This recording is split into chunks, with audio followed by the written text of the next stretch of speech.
Welcome to Measuring Success Right, the official podcast of the Marriott Student Review, a podcast for students by students, where we connect the leaders of tomorrow with the issues of today.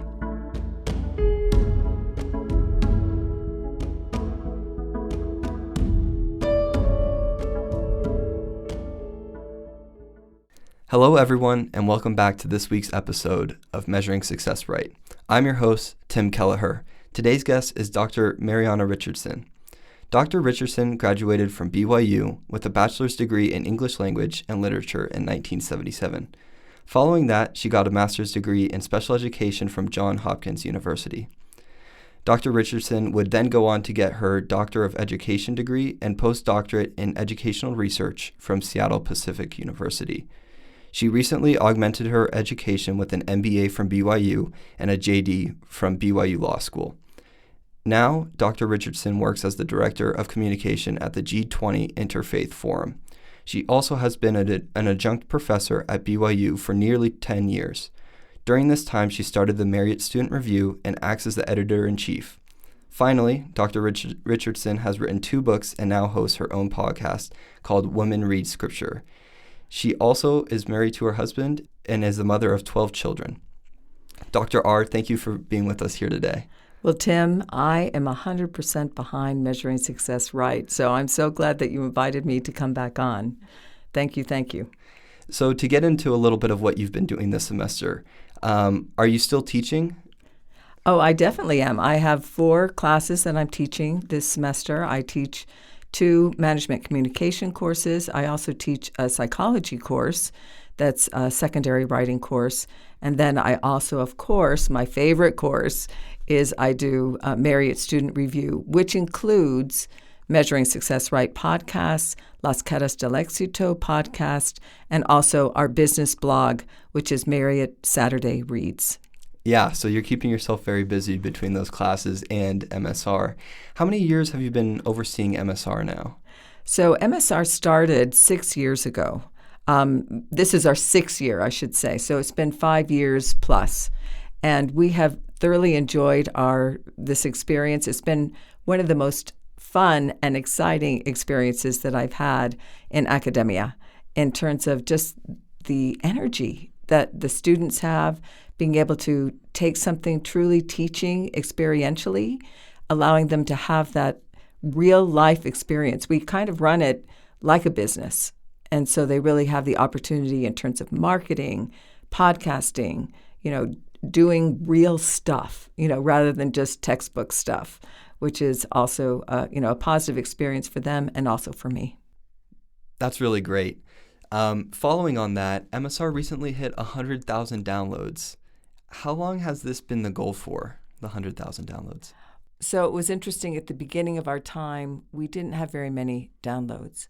But once we started getting some money so that we could actually publish what we were doing, the text, the publication, a physical publication, made a big difference in terms of the people that would then read us online, which I thought was very interesting. The other thing that we did during this period of time is we actually did a study. We did the whole IRB thing where it was an official academic study where we went to business students and asked them, where do you get your business information? And we were surprised as to how many of the students said they get it through podcasts. So that was the beginning of the podcast idea, where we said, okay, great. If that's how they get their business information, we're going to start one. And I think that the podcast and the text has allowed the two to become better and better and better, but also more and more listeners and more readers, because the two kind of go hand in hand. Yeah, there's a synergy between the two, and they push each other forward. Following up on the 100,000 downloads, are there any new goals for MSR now that we've hit what seemed to be impossible at the very start? Let's do 1 million. I mean, that's what I want to see. I'm hoping right now we're at the point where we're getting a good 30,000. Last month we had 30,000 downloads. And so as you can see, like at the beginning, we were lucky if we had 100. And then the next year we had 1,000. And then the next year 3,000. And now we're up at 30,000 a month. So if you do the math, if we continue that trajectory, we're really hopeful that it will get up to 1 million. And yeah, it might take us a few more years. Even if it took us another 5 years to get up to 1 million downloads, that'd be pretty cool. That still would be very cool, even if it took us a while. Where do you see MSR going in the future? Well, I would like to see it become also, different things. So we started just as the text, where we were just Marriott Student Review, which was an academic student journal. From there, like I said, we did the podcast. We did first English podcast, Measuring Success Right, which we're doing today. And then we started the Spanish podcast, Las Caras del Éxito. The positive thing about the Spanish podcast is I really do feel strongly about diversity and about making sure that the diverse voices here at BYU get heard.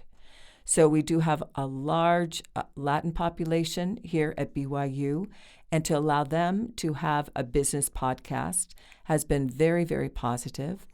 We are looking forward to maybe next year having one that would be in Chinese.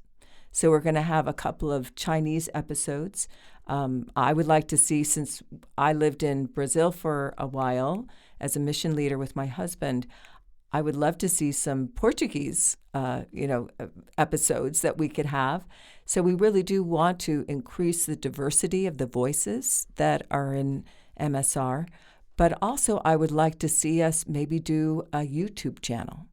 So along with having this, just a spoken podcast, to do a vlog where we also do the video as well. Because I think sometimes people like to watch it, not just listen to it.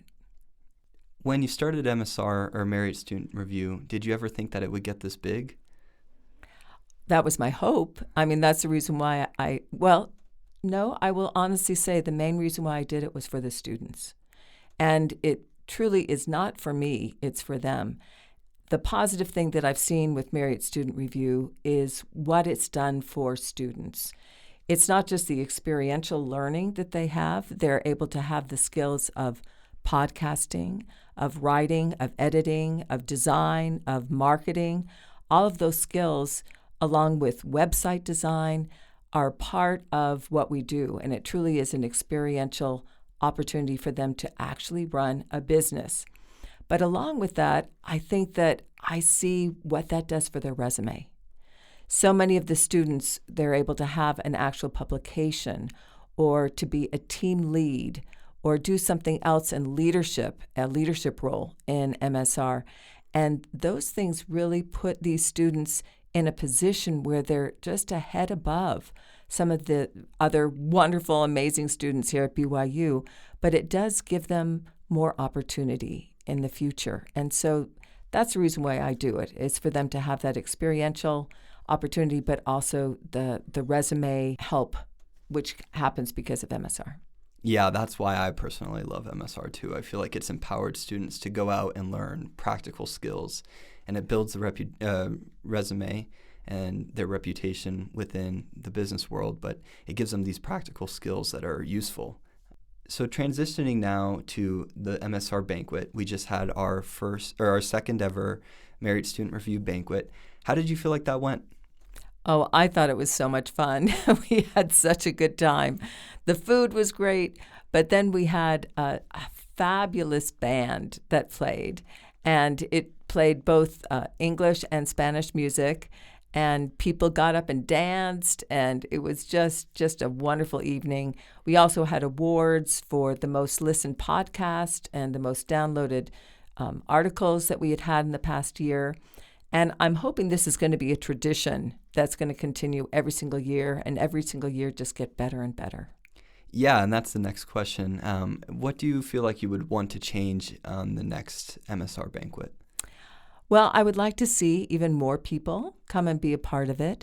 I also want to see that our authors, and I do want to put in a plug, our authors are amazing, and they're not necessarily a part of the MSR board. The board is the one that basically takes this raw material that authors send us, and then we put it into a beautiful editing and design kind of a package. But I think that our authors have been wonderful in terms of the content.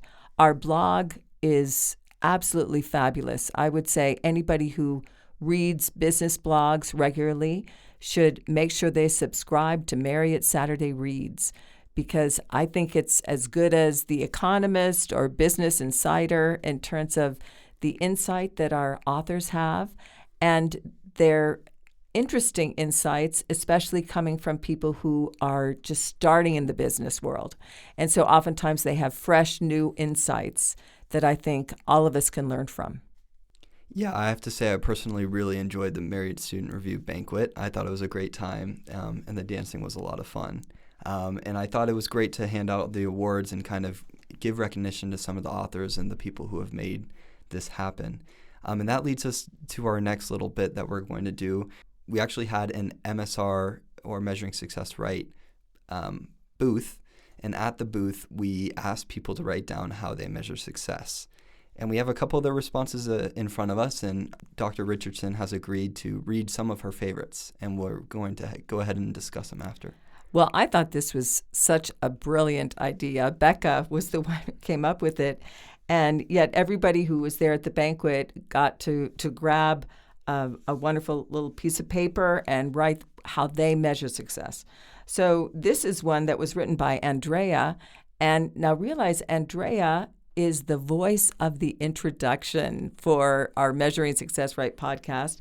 And she really was the one that started a lot of these. And she's now since graduated. But we also love to have people be a part of the MSR family. And once they're a part of this family, we love to have them come back. So even though she's graduated, she did come back for the banquet. But she wrote, "I measure success differently for distinct areas of my life. But the overarching value in all of them is presence. Presence with self, presence with my loved ones, presence with God." That's really an interesting word to think about, presence, because I think in our busy, busy lives, oftentimes we're not present with the people around us or in the things that we do. We're thinking about too many other things rather than, this idea of being present in all that she does. Andrea, what a great goal to have in terms of her measuring success. Yes, I had never thought of the word presence before, but for me, presence is like a state of being, and presence signifies that you are there and that you are paying attention and that you are learning from what's around you. And I thought it was so interesting that that's how she measures success. And what better person to have write down how they measure success than the person who started the Measuring Success Right podcast. So it was great to hear from her. I agree. The next one that I thought was interesting is actually from our editing team lead, Bryn Hardy. And she said, "I measure success by setting benchmarks for myself to meet. Each benchmark I reach symbolizes a series of trials and errors, of small successes and dedication. Altogether, those things create success." So that's kind of a very different way of looking at success, more in terms of benchmarks, goals. And I think a lot of us think of measuring success through goal setting and then achieving those goals, which I do think is a good measure too. Yeah, I think that's definitely a part of measuring success. For most people is the goals and then reaching those goals.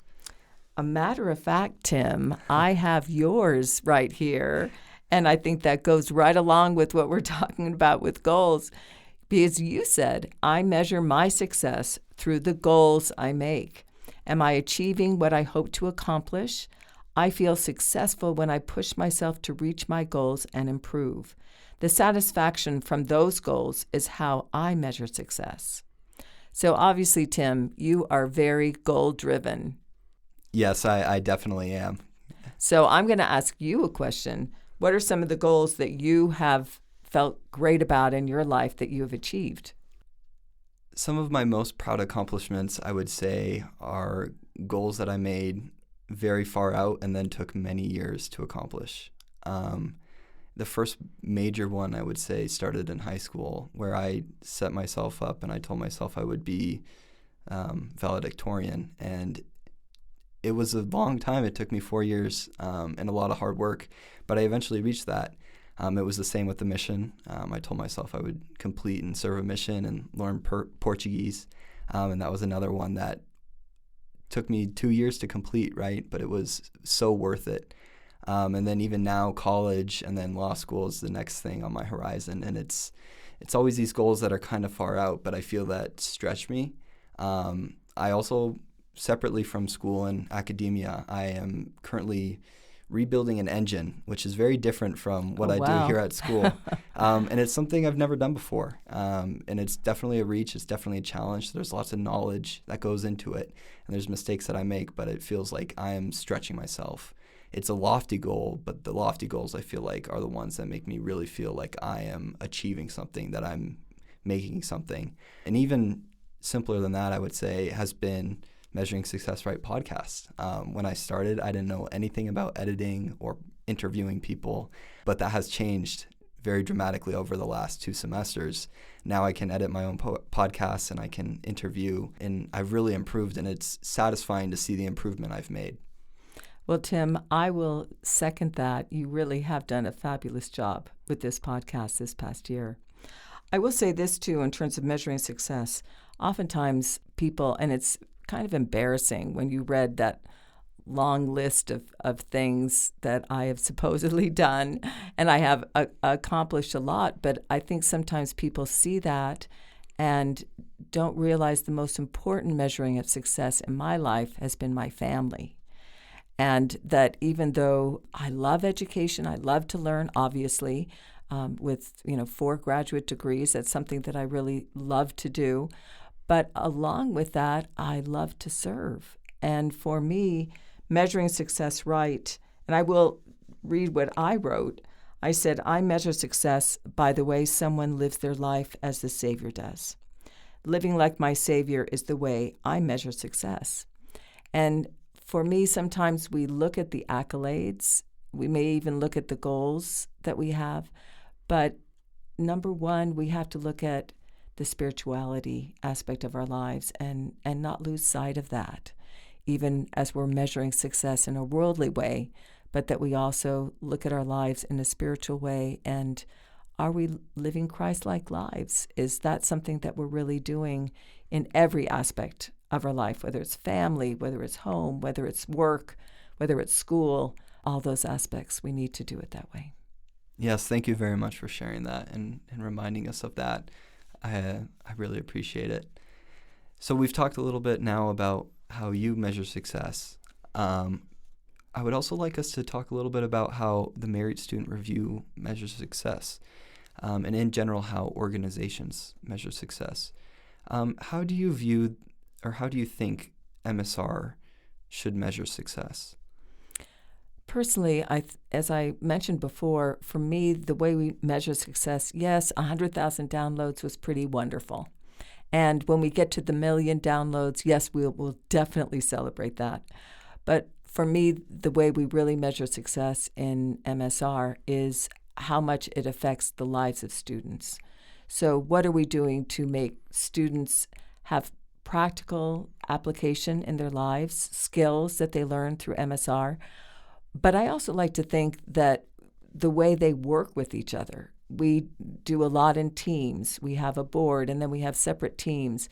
And learning how to work with each other in a positive, happy environment, to even though each one of us is very different and we might do things differently, that it gives them skills, not only practical skills like how to do a podcast, but also those kinds of skills of how do I work with other people, which I think is invaluable no matter what you do.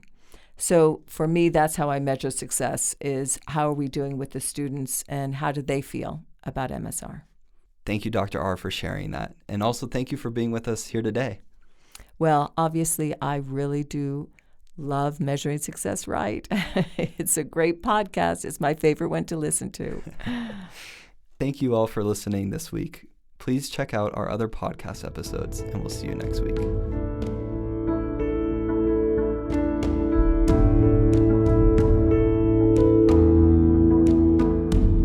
Make sure you subscribe to our podcasts on Apple Podcasts, Spotify, Google Play, or SoundCloud so you never miss an episode. Be a friend and tell a friend about measuring success right.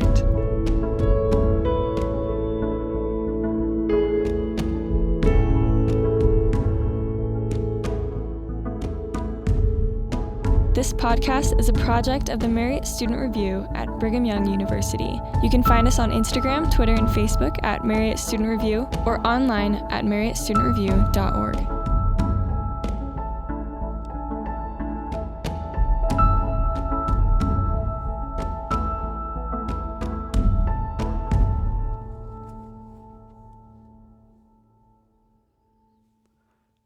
The views and opinions expressed in this podcast do not necessarily reflect official policy or position of Brigham Young University or the Church of Jesus Christ of Latter-day Saints.